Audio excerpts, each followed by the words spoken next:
What is pussy poppin', you beautiful humans? My name is Ariane Andrew.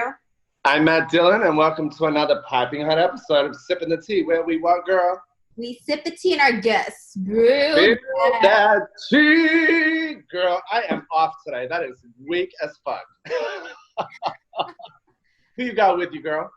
A little glitty, a little shaky over here. We got Miss Mama, who I'm going to put away because we're about to get filthy dirty. Filthy dirty. Serena Kerrigan, the queen of confidence, darling. The queen of fucking quarantine, I say, because this bitch's digital show, LetsFuckingDate, I was like, the Bachelor producers will be calling your ass right after you can leave the door.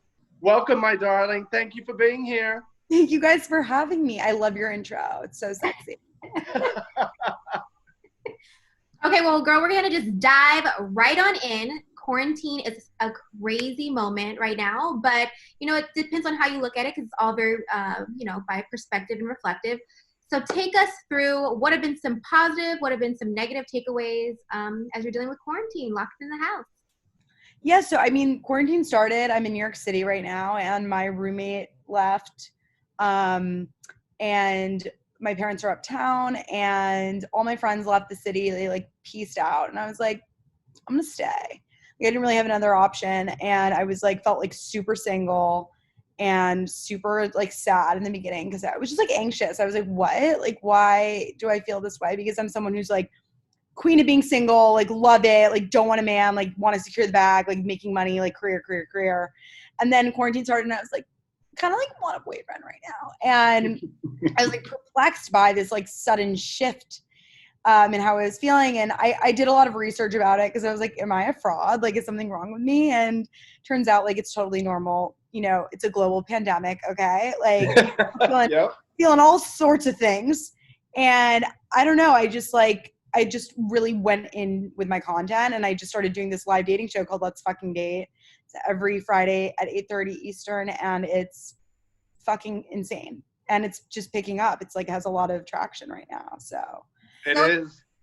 So it's safe to say, though, that means quarantine has been a very positive takeaway for you so far then. Other than the obvious, which I, am sad, obviously, for everyone who's affected by this. But yeah, for me, I think it was so important. I've always said to my parents, I would be so much more successful if I didn't get blackout on the weekends. I felt I love to party, and I have terrible bad cases of FOMO.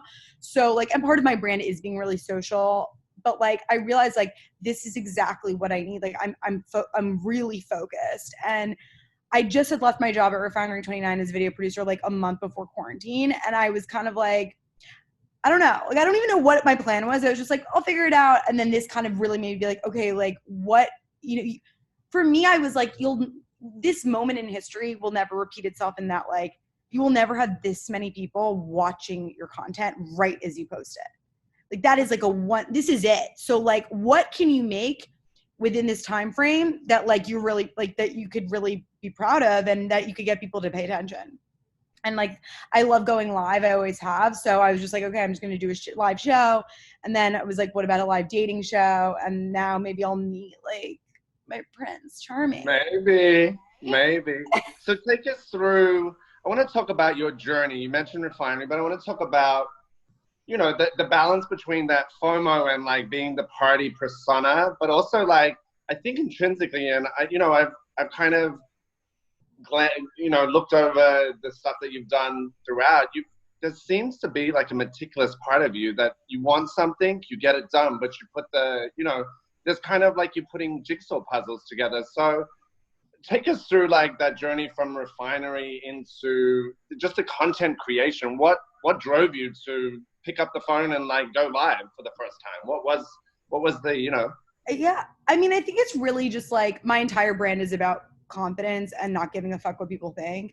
And I think the only way to really be successful in the world is to just try something and create. And you guys have this, the first episode or the first thing is gonna fucking suck compared to the rest. You have to do it.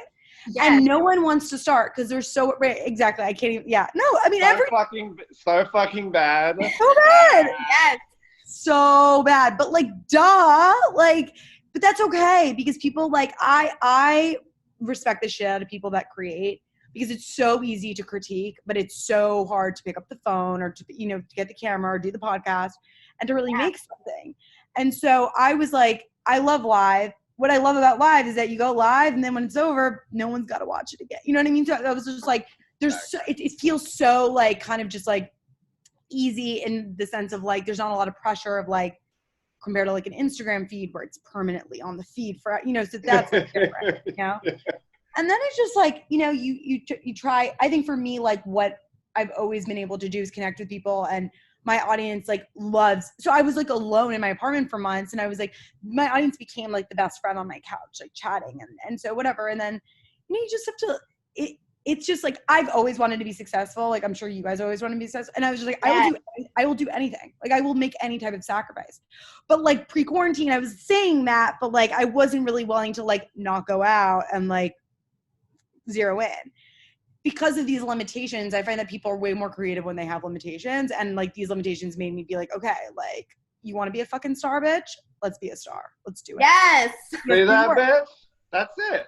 We have to do the work. That's fucking facts, I believe, because I think having the limitation, and it's not for everybody, because success and like wanting things, people's variable of what that is all so different. But we seem to be very in tune of what this cycle is about. And I'm like, you just got to just do. And if you fuck it up, you fuck it up and you do it again and again. It's like, it's also like 99% of the people are only thinking about themselves. So like, while you might think like, oh my God, like I can't believe, like literally no one gives a fuck. And if they do, they'll literally forget about it tomorrow. They won't care.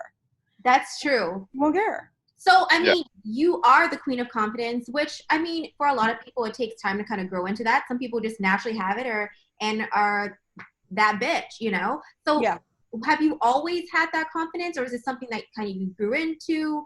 Like, just spill the tea, girl. I kind of like, I've been asked this question before, and I thought about it like, it's interesting you say some people naturally have it. I actually think everyone is born with confidence, because think about when you're a little kid and like you're so innocent and like you're playing and it's like, I feel like when we're really, really, really little, we all are confident. That's true. But it's like when we start, by the way we're raised or by society telling us, especially as women or women of color, like that we have to be a certain way or whatever, that's when we start to, some people start to feel like they lose, like they're like, what is my place in this world? And like, why am I not, whatever. So I was one of those people, like I just like by virtue of the fact that I'm a woman and like, my favorite movie was Cinderella, and I was like, oh, so I have to find a prince to like live happily ever after, like that. Those are messages that are like ingrained in us from such a young age. And so that, along with the fact that like didn't love my body, like all these things. And so I just remember when I got to my like college, I went to Duke. I was like a new school, super exciting, and I felt invisible. And like, if there's one thing you know about me, bitch, I do not like to feel invisible ever. Like I love to be invisible. So I was like, what can I do that's going to grab people's attention that has nothing to do with my looks, but really just about my personality? So I was like, I'll change my middle name to fucking, because like, duh, like what else would you do?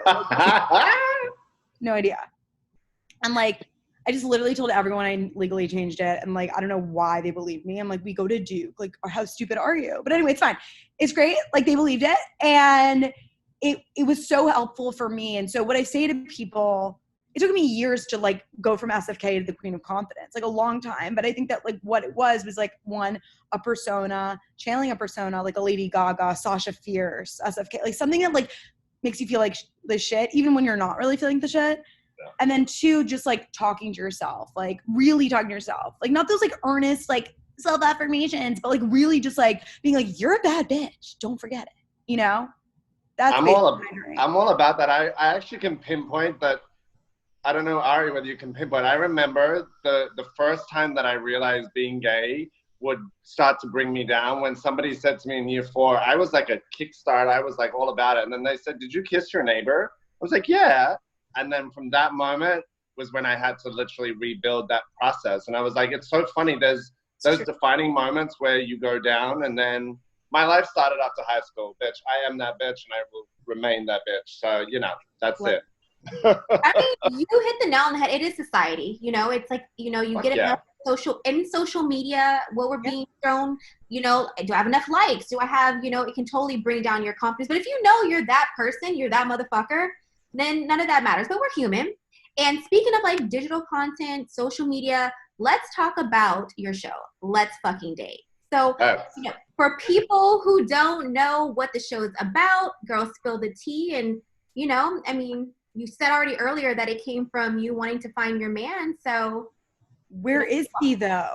You have some good ones there, some real cuties, but not bitch. They don't have enough big enough balls. You need a beast. Need a zaddy. Y'all, if you guys have someone for me to date sfk@gmail.com. That is literally plug it. Basically, like I don't know. The show is every Friday. I go on 2 dates, half an hour each, in front of a live audience. Last week we hit 2.8 concurrent views, which by the way, Dwayne Wade went live and he had less fucking viewership than me. And I love Dwayne Wade. Sophia Richie, Kaya Gerber, they all go live. They don't have these numbers, which like, it's not about them. They're obviously awesome. I literally bow to all of them, but I have like 55,000 followers. So I think what it's showing is that people love reality TV. People love dating shows. I think that what it does, it's so different and innovative, is that it's live, is that the viewers are in the comment section. Like they have so much power. They get to, they play God in the show. Like they get to control things. Like I read their comments and they're like, ask him if he has a tattoo. Like, what's his sign? Like, ask him to stand up. We want to see how tall he is. Like, they control. Or like, you know, like they're like, bring back the date from last week. Like, what reality show have you ever watched where you get to decide what happens, right? True. And so I think that and it's so funny because I really like, I've always wanted a reality TV show, but my parents are in the industry. My mom is really heavily involved with reality television, and she always was like, don't do it. You'll never have control over how you're portrayed. You're someone who's a big fucking personality, and it's so easy for you to get fucked up in the edit. So just like, don't do it. And I was like, okay, so I'm going to figure out how to do it, like, but not do it, but do it. And so I was like, this live show works because I'm in control. I'm the producer. I'm the host. I'm the contestant. I get to decide, am I done with you? Do I go on a second date with you? But what I realized is like, I have a lot of control, but what I think that the show really works is actually because the viewers have a lot of control. Yeah. Yeah, it's interactive. They really move the show. Like I was thinking, I'm like, I thought I had it, but they're the ones because I listen to them. And they know very quickly now who's a good match for me and who's not. And they don't have patience. They're like, get rid of him. And I'm like, but like, we're on a date. No, they're done. They're like out, done. And I'm like, okay, bitch, we'll see. And I think another reason it works too, and you guys have to watch it, is like, wait, is it Val? Is one of them? He's cute. He's too kind and nice. But so Val and I. Yeah. No, what were you saying? Yeah, the hippie you had on Friday, the latest one, forget about it. Bye, girl. This is the thing, like, I basically had 2 hippies on Friday. So that's the thing. It was like, you know, but this is the thing about the show. Like, everyone was like, oh my God, like, they suck. They're not your, and I'm like, no, they don't suck. They're just not for me. They're perfectly nice guys going live in front of almost 3,000 people. Like, I'm sorry. Balls of steel. That would take some shit, right? So it's like, so, and I think that what the mission of this show really too is to show people like, guess fucking what? Quarantine might end, but this is our new normal for a while. It's true. And you have to start getting comfortable if you're single to go on FaceTime dates. It's not that scary. And here, I'll show you. I'm going on the most extreme version of it. So if I can do it in front of 3,000 people, you can do it in the comfort of your own living room, in privacy, for like 30 minutes too. So that's really what I'm trying to do, is empower people to say, like, dating is not that serious. It should be fun. Don't take it that seriously. Don't go into it being like, I need to find the one. And some people are like, are you are you really looking for love? And I was like, yeah, what I'm sorry, that is a societal thing. Am I looking for, I'm looking to meet people and have a connection. But I think that every fucking sorry, I can curse. Yeah. I was like, bitch, you said fucking about 50 goddamn times already. Right? I'm so passionate. But it's like every like fucking dating show is like, will they end up together? Like, she's been single for years. Like, they're gonna get married? Like, calm the fuck down. Like, I'm 26 years old. Like, chill out. Like, not a young girl.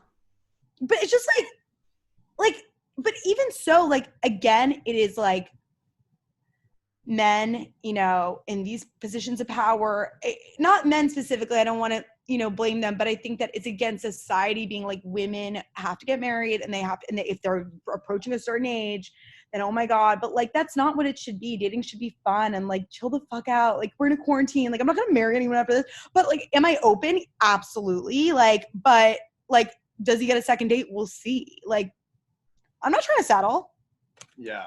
I think that's so dope. I mean, especially taking quarantine at a time where people are, of course, like we talked about, you never want to see, people losing their lives and something horrible, but to be able to take a moment like this and be able to create something so dope, but then also something that you're looking for, it's like, man, you really did the damn thing with this. And that's so awesome to see, especially being a woman and being able to control your whole entire everything and not someone tell you, got to do it like this. You got to do it like this.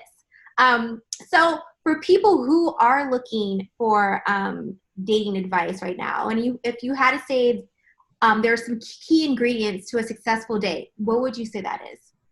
Well, I'll say this. I think that like the majority of the conversations I've had with people are like, oh my God, like FaceTime date, like what? And I'm like, this is literally truly the best time to date because you don't have to pay for anything. You don't have to dress up. You don't have to fuck him. You don't have to worry about like the weird wallet grab. Do I pay? No. You don't have to worry like, do I bring him over? Do I kiss it? Nothing. All of that is removed. And I think another thing that's very important too is that it's an equalizer. Like you can leave the chat, she can leave the chat, he can leave the chat. Like it's like at any point, like we don't have to. I find that like within the first 5 minutes of a date, I'm like, ugh, I want to leave, but I can't because he's buying my drink. There's no anymore. That's true. Gotta go to a Zoom, gotta go make banana bread, gotta go tie-dye, like bye. Like you don't owe them shit and you don't have to ever see them again. So it's like, but do I think that you can still make a lasting real connection and chemistry via FaceTime? Absolutely. But I think that the stakes are a lot lower. You could schedule 4 FaceTime dates tonight if you wanted to. Girl, she's giving me inspiration. Right, girl, the tea. Something just crossed my mind because I have followed you for a hot second. And I want to talk about iconic women in your life because I think that you are a product.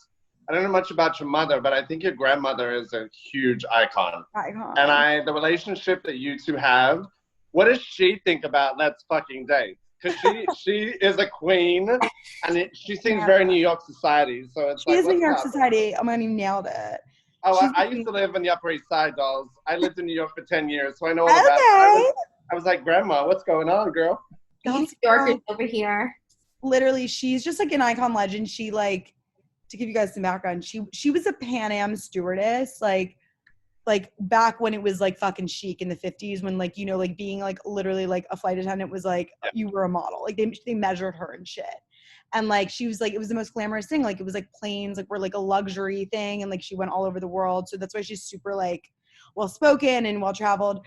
The one thing about my grandmother is she's so like, what is it called? Like, she's like more reserved. Like she's a little old fashioned. So she can still not wrap her head around the fact that like my middle name is fucking. Like she can't handle like she literally was like, why? Like literally why? And I was like, why not? Like it's so iconic, but like so she doesn't like the curse words. But I think that she just loves like, which everyone in my life loves, that I just like when you want something, like you have the ability to make it happen. And like I think that gets so lost like with a lot of women I speak to, and I do a lot of confidence coaching. It's like I write down all my dreams. Like I was like, I'm gonna have my own show. I'm gonna be in the New York Times. I'm gonna sell out Madison Square Garden. I'm gonna be on the cover of Vogue. I'm gonna be best dressed at the fucking Met Gala. Like those will all happen because I will make them happen. And I'm not that special. Like I'm not like I'm not Beyonce, but I will make it happen. And I just like think that, she is so proud of me. But in general, I just like, I wish people would like write down their dreams and verbalize them because they have the ability to see it through. Bitch, thanks for the free coaching session, babes. I appreciate it. You're welcome. Yeah, I'm good, right? You are pussy popping. So I mean, like I said, you have all this confidence and just kind of what you were saying earlier. Is there something, if you could go back in time, that you would tell your younger self?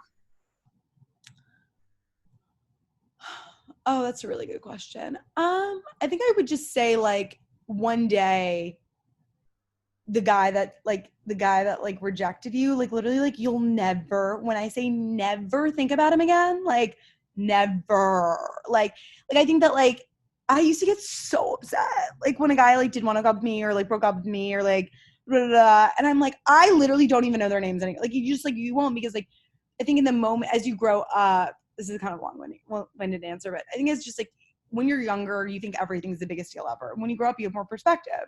True. And, like all those guys that like rejected me, broke my heart, bitch, literally, like now I'm sure they're like, yeah, like see that girl? Like I hooked up with her. Like I used to date her. Facts. True. Like you're welcome. That's what That's facts. I mean, I perspective, you nailed it. Perspective is a wonderful thing. I Yeah. think without going through all those feelings and emotions, you wouldn't be the boss that you are today. Thank you. You And wouldn't you're be- just getting started, young lady. Because I was like, those like, what would you change questions? I'm like, bitch, I'm 10 years older than this bitch. Jesus Christ. I'm just getting started too, okay? And there's no, you know, everyone's starting off point is different. Everyone's journey is different. And like, we have to empower each other to fucking do the damn thing because we can. That's true. Said like a champ. Empower each other. More of that shit, we can all go far together. Yes, girl. Thank you for sharing that knowledge too, and saying just go out there and make it happen. Like put it out there. Like there is a thing of manifestation, and you know, saying like if you believe that you are that motherfucker, you are. Because that's why you see people out there who are less talented doing. You're like, wait, how are they doing it? It's because they truly believe in themselves. So That and it's hard work. It's not hard work. Are you willing to just do the work? it's true. That's it. Yes. Many people aren't, but you guys are, and I am too. Oh, girl, quarantine is my bitch. I was like quadrupled that fucking schedule, man. Let's go. Let's go. Happen. Shall we do some rapids? Rapid fires. Okay. I actually don't have the rapid fires up, so you can go ahead. Well, let the ladies start first. I'll start first, and then you think of a rapid, girl. Okay. All right. If your house was, or if the apartment building was on fire, what two things would you run out with first? Like probably photos of my Nana, like all my like family photos, because those were like irreplaceable, and like my computer. So those are such boring answers. You want me to say my vibrator? But that's replaceable. Just my fucking self. Like as long as my self is intact, like I'm good. Like just run the fuck out. I would need a mask. I was like, I would be running fuck anything except my dog. The dog's coming. Right? Like I don't need shit. Like everything's replaceable. So I'll say like just photographs and like my perfect face that it could never get like destroyed. Who would play you in a movie? Ooh. Who would play me in a movie? Dude, so many people say that I look like Renee Zellweger, and I'm like, how? The other day I went on a date and he said Cameron Diaz, which I'm down because I'm Latina, so like I could like do it. But who would play me? I don't know. Who do you, like maybe I mean like Blake Lively, like that would fuck. Like I would love Blake Lively to do it. There's kind of, I get some comparisons there. I would say Renee Zellweger 1.0 before she fucking 3.0 to fucking face and looks like she's down to the navel. Sure. Renee fucked that shit up hard, bitch. Bad. Don't touch your face, girl, ever. Plus, she's popping on that new show, What If? Like she did that. Somebody's binge watching. Speaking of binge watching, in between all the shit you're doing, do you binge watch anything, girl? First of all, I binge watch my show again. I watch it all back. Because I'm a narcissist. Just kidding. I'm fucking not. Because I want to be the best at what I do and I want to learn from my mistakes. But it's so cringy sometimes watching my own shit because I'm just like, why? But it's like, how could I? Like, it's live. Like, I don't have control. Like, it's just But like, I've talked about on my show, and by the way, both my parents watch it. Thank God my grandma doesn't watch it. But like, I have like parentals. Like, my friend's like, oh, I watch it with my whole family, my dad, my mom, everything. I've talked about like, heavy duty shit, like masturbating, like shoplifting, like all this crazy shit, like anal, like I've talked about it all, and no shame in the game. So I appreciate that. Thank God, Nana. Don't put Nana on that IG live, babe. She might roll over. Don't do it. Don't do it. I need Nana to come in so she could be like, wait, what? Wait, what's happening? Okay, so for people who are living under a rock, where can they follow you? Where can they follow the show? Girl, plug they literally are under a rock. They must be. Serena Kerrigan, like everywhere, Twitter, TikTok, Facebook, Instagram, and then LetsFuckingDate is the Instagram, and it has all the episodes. So if you guys are like, wait, what the fuck is she talking about? Guess fucking what? I put them all on IGTV for you, and they're so good. Boom. Got it, bitch. Ari, where can people follow you, girl? People can follow me across the board, all platforms, at Ariane Andrew. And you can follow me at MattDillon1983. And until next time, guys, we will catch you on another special edition of Quarantine Sipping the Tea. Thank you, Queen of Confidence. Thanks for having me, guys. It's so much fun. You're Yay!